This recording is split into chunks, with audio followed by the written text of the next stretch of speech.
Sejam bem-vindos à Nova Máquina do Tempo, canal que discute política, filosofia e ciência. Estou aqui com o professor Carlos Zacarias para continuar nesse segundo momento, segundo segmento, a nossa conversa.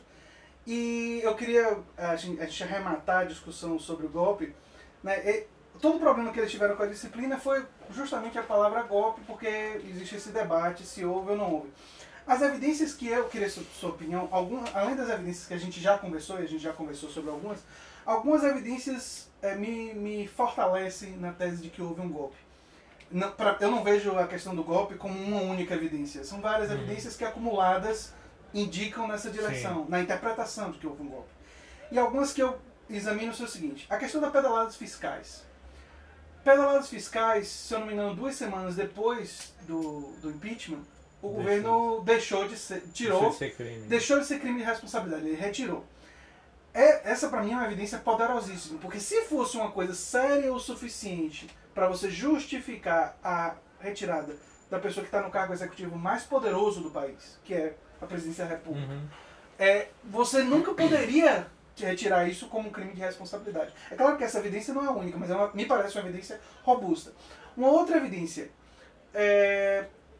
prefeituras e governadores de estado, claro que em uma escala menor, realizam algo semelhante às pedaladas fiscais com frequência, e algumas pessoas dizem assim: mas aí você está justificando um crime pelo outro.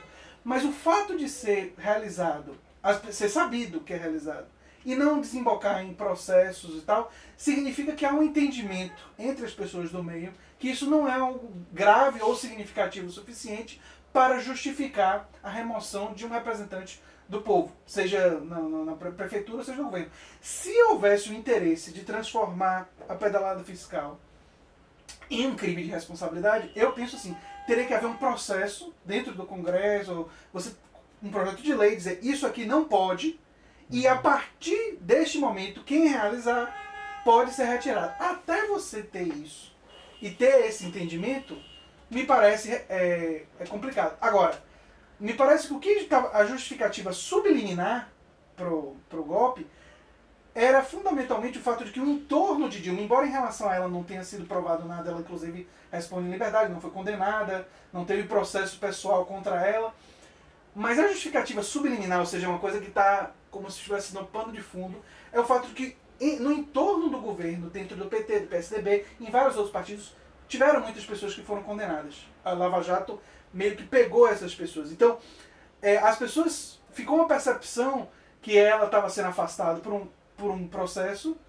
que atingiu outras pessoas, quando, na verdade, a justificativa que foi utilizada para retirar ela em si foi muito frágil, do ponto de vista, no meu ponto de vista, tanto jurídico quanto levando em conta os antecedentes. Quando você olha os antecedentes, me parece frágil, né?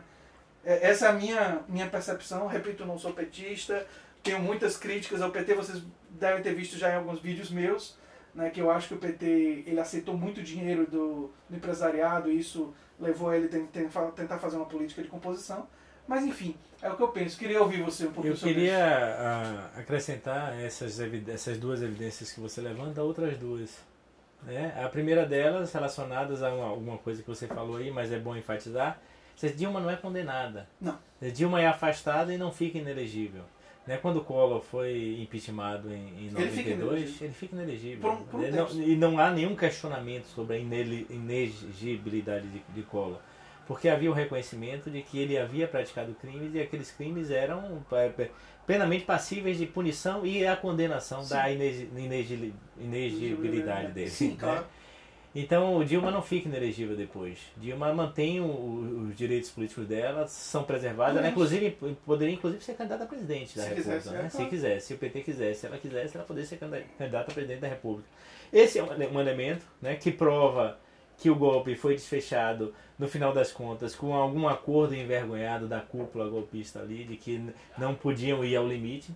E se fosse porque eles ficariam vulneráveis depois. Eles não poderiam ir no limite com relação a ela, porque se eles fazem isso, depois eles próprios têm costas curtas, né? Casa de vidro. Estariam vulneráveis eles próprios a esse mesmo ataque. Tanto que depois o crime proscrito, né? Enfim, proscrito da legislação brasileira. Não há mais o crime de pedalada fiscal, ou pelo menos um crime dessa natureza não imputa a perda do mandato. Né? Ele já saiu. E que é subjetivo, né? O que está na lei não é objetivamente assegurado que vai ser assim, que vai dar nisso. Né? Tanto é que tem a discussão, tem os advogados para isso, né? E o segundo elemento que eu acrescentaria às suas duas evidências é a prisão de Lula. Né? Não é concebível que num Estado democrático de direito um processo caminhe com tal celeridade como nenhum outro processo caminha e culmine na prisão daquele que é apontado em todas as pesquisas como candidato preferencial a suceder o presidente golpista Michel Temer. Quer dizer, Lula é condenado sem que provas robustas tenham sido demonstradas contra o crime que ele praticou. Não há a demonstração de que o triplex é de Lula. Não está no nome dele, ele não dormiu lá, a família dele não esteve lá. Não há prova de que esse crime tenha sido praticado. Então a condução de Lula à prisão é uma demonstração de que o golpe não poderia se consumar sem impedir aquele que governou o Brasil por 8 anos de voltar. Ou seja, essa é uma demonstração que se acrescenta a todas as evidências que foram apontadas aqui, que nós já temos em relação ao golpe, que confirma que os golpistas estavam dispostos, estão e permanecem dispostos a impedir que aquilo que ele chama de populismo volte a governar o Brasil. Em diversas circunstâncias nós vimos aí, inclusive das Forças Armadas, do Judiciário, da imprensa, articulando palavras que diziam que o populismo não podia voltar a dirigir o Brasil. Quer dizer, quem tem que decidir quem vai dirigir o Brasil, que projeto vai dirigir o Brasil, é a população brasileira, são os eleitores. Esse é um acordo que funciona nas democracias. É bom dizer, André, que democracia ela não é só eleitoral. Claro. O Brasil tem um déficit de democracia em tantos terrenos, é um déficit secular, gigantesco. Vem desde a escravidão, a falta da reforma agrária, a lei de terras de 1850. O período mais longo sem ter uma ruptura violenta foi justamente de 89, 90 até agora, recentemente. Na história brasileira, nós predominantemente temos regimes autoritários. E a nossa tradição autoritária e patrimonialista desde sempre. E você tem razão, uma tradição como essa, você não acaba com a Constituição Cidadã. Quer dizer, a Constituição Cidadã não pega a história toda do Brasil e diz, não, agora nós temos um país. Ela avança porque ela sinaliza um projeto de Estado de bem-estar social. Ela tem como proposta. Era o acordo possível naquele 80, momento, né? Mas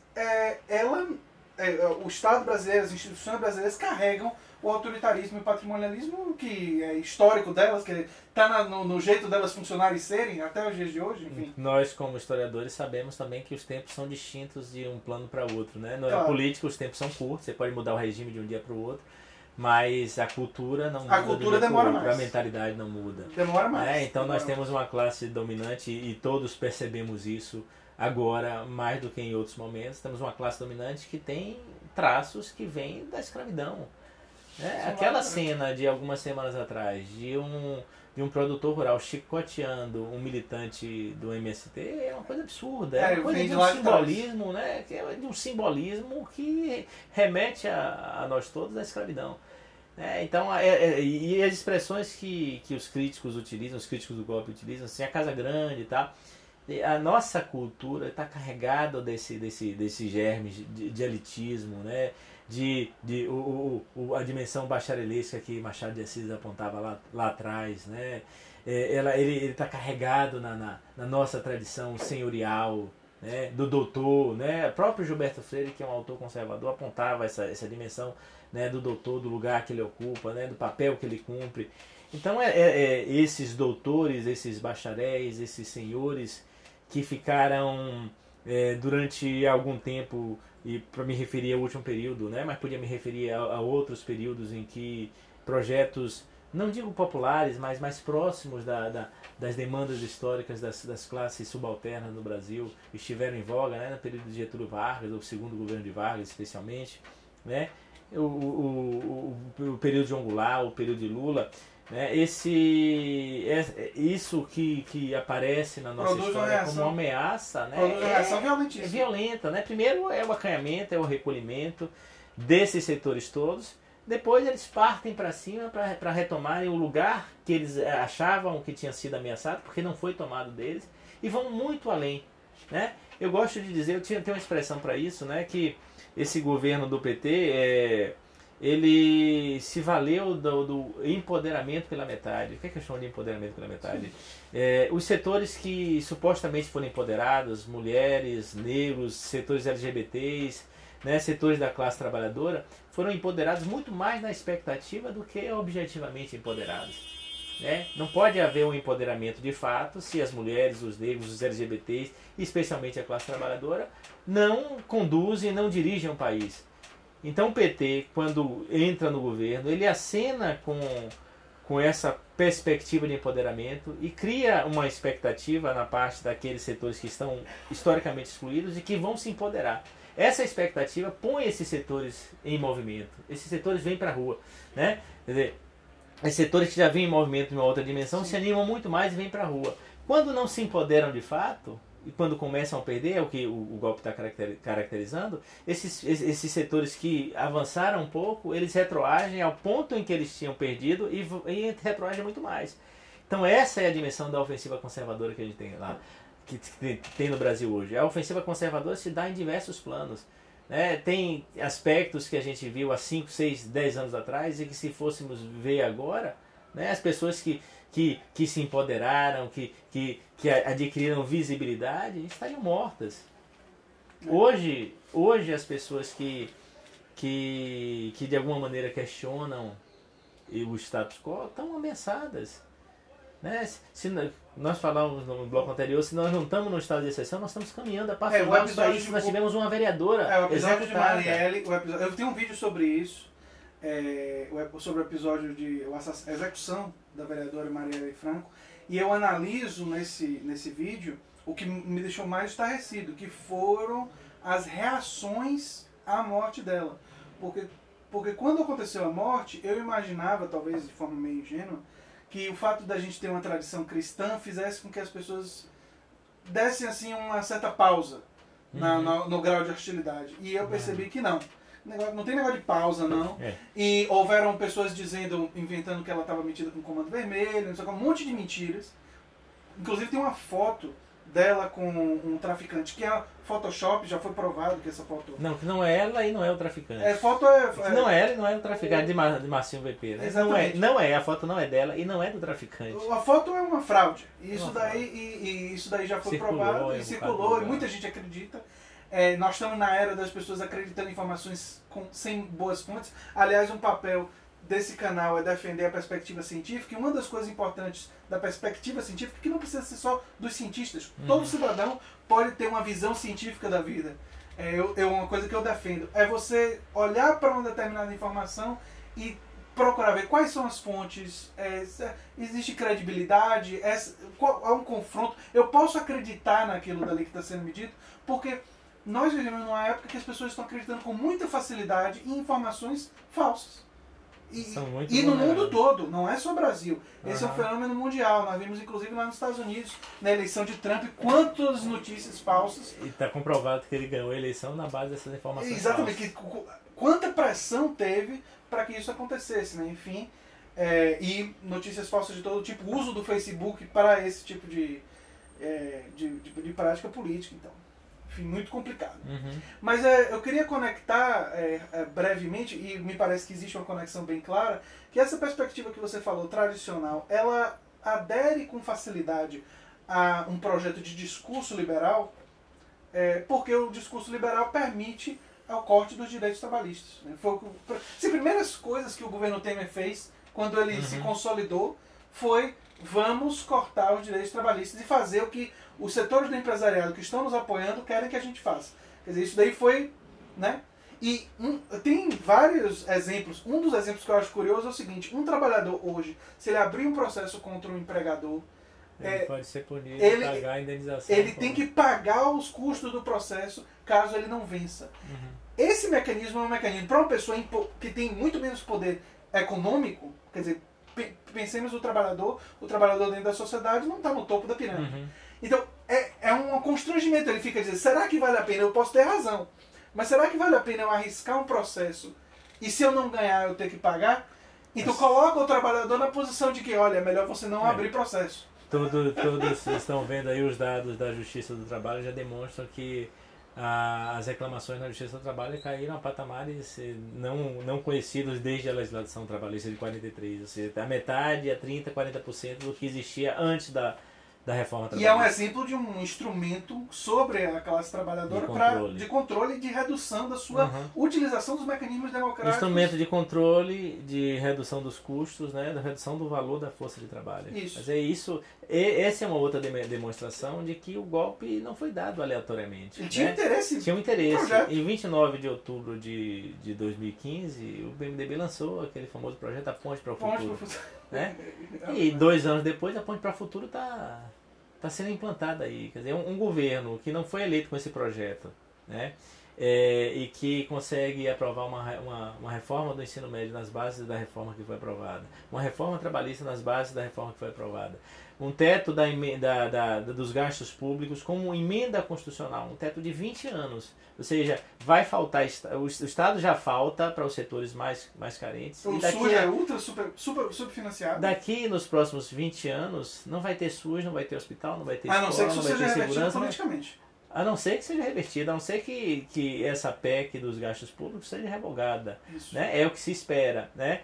Um governo que almejou e tentou, infelizmente não conseguiu, uma reforma da Previdência que ia acabar com a Previdência Pública no Brasil. Né? Nenhum projeto dessa natureza vai conseguir ser sufragado nas urnas. Ninguém que diga isso, né, de alto e bom som, eu vou fazer isso, vai ser eleito. Ninguém. Então esse governo, né, só pode se aproveitou da impopularidade, como dizia Nizam Guanais, para fazer aquilo que nenhum governo, né, popular, porque para ser eleito precisa ter alguma popularidade, pelo menos nas urnas, pudesse fazer. Essa é uma demonstração a que serviu o golpe, a que veio o golpe, qual o interesse do golpe. Né? Então, quanto mais tempo passa, mais se consolidam as evidências em torno daquilo que foi o golpe. Né? Você tem os sujeitos do golpe, as classes dominantes, você tem os operadores políticos do golpe, né? A burocracia estatal, os partidos, né? que mudam de lado, e aqueles partidos fisiológicos que o PT governou junto durante tanto tempo, mudam imediatamente, né? Conformam o centrão, fazem uma pressão imensa no governo. Né? São pessoas que estão ligadas ao poder, não estão ligadas à ideologia. Exato. E os principais partidos da classe dominante, o DEM, o PSDB, o PMDB, agora o MDB, né, que são os principais operadores do golpe. Né? E a cabeça, o MDB, o vice-presidente Dilma. Então esses elementos todos confirmam a tese do golpe. Né? Porque o golpe não foi dado por acaso, não foi dado aleatoriamente, ele conformou um setor da sociedade brasileira, ele produz uma ruptura com aquilo que estava estabelecido e que vinha sendo cumprido desde a Constituição de 88, desde a primeira eleição em 89. Né? Aquele período de Fernando Collor é uma garantia do cumprimento dos dispositivos na Constituição de 88 que incluía o impeachment. Né? O impeachment é um dispositivo que foi lançado aqui de uma forma completamente fora dos padrões. Né? E perceba, André, as classes dominantes e seus operadores políticos hesitaram até o limite. Eles hesitaram, eles não tinham concordância. Eles resolvem, finalmente, em janeiro de 2016, que o golpe é a última saída, ou seja, que o impeachment é a última saída. Porque eles sabiam que era golpe. Né? Porque eles tinham clareza de que iam dar um golpe e sabiam das dimensões e dos riscos que estavam envolvidos naquele golpe. Assumiram diante da incapacidade de prosseguirem daquela forma. Né? E apostaram um preço alto. Né? Infelizmente, conseguiram estabelecer um governo na forma como estabeleceram, né? Do golpismo. Infelizmente, as forças progressistas de esquerda não conseguiram responder da maneira adequada. Né, por problemas delas, né, mas felizmente, por bem ou por mal, nós estamos ainda vivos e resistindo, e vamos resistir enquanto a democracia não for restabelecida, né, na forma como ela foi apontada lá. Né? Precária, sim, mas é dentro dessa democracia que a gente pode buscar novas conquistas para estender essa democracia aos setores que mais precisam que mais necessitam da democracia no Brasil, aqueles que historicamente estavam excluídos e que apenas foram parcialmente incluídos ou empoderados pela metade. Empoderados pela metade. Como é que a gente está em tempo, Roberto? 20 minutos. 20 minutos nesse segmento, né? Essa parte que eu estou perguntando tempo você corta depois. Mas enfim, você quer fechar para a gente ir para o fascismo? Podemos ir para o fascismo agora. E vamos lá. Então, a ofensiva conservadora no Brasil e no mundo. Então, eu vou finalizar esse segmento agora com o professor Carlos Zacarias para a gente ir para o próximo segmento. Agradeço a presença de vocês. Se vocês gostam do canal, se lembrem de se inscrever, de dar o like, de ligar ali as notificações. Tá certo então, gente?